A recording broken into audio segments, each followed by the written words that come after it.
In a bid to challenge President Recep Tayyip Erdogan's popularity, Turkey's opposition are fielding a left-wing candidate in the June elections.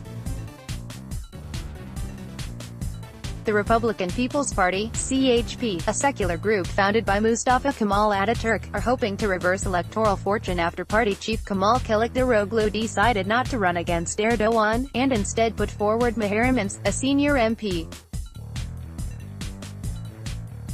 Ince has crisscrossed the country giving impassioned speeches, a clear contrast to the mild-mannered Kilicdaroglu.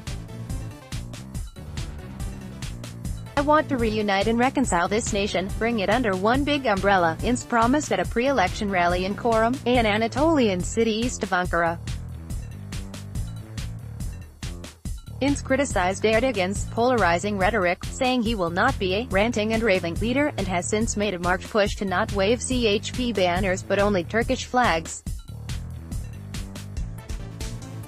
While 2015 parliamentary polls in Çorum indicate over 61% voted for Erdogan's ruling Justice and Development Party (AKP), CHP officials claim to be making inroads. In another break with tradition, Ince has sought to build bridges with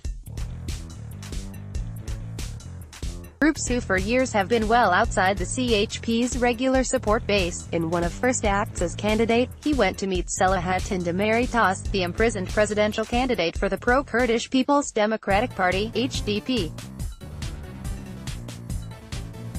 Kurds make up around one-fifth of the population, and have traditionally viewed the CHP with mistrust, seeing the party as nationalist and not concerned with their interests.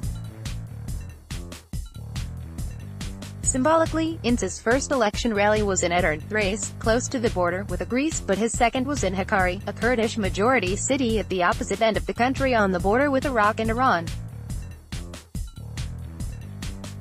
Ince has also mirrored Erdogan's hard stance towards the West, at odds with a traditional CHP outlook. To the surprise of many in Turkey, Ince has threatened to shut down a U.S. airbase if the U.S. does not extradite Fethullah Gulen, the Pennsylvania-based Muslim preacher accused by Ankara of being behind the failed 2016 coup attempt. Erdogan has called snap presidential and parliamentary elections for the 24th of June, bringing the polls forward by a year and a half. The early election in Turkey is set to accelerate its transition to the new presidential system with full executive powers, which critics fear will lead to a one-man rule.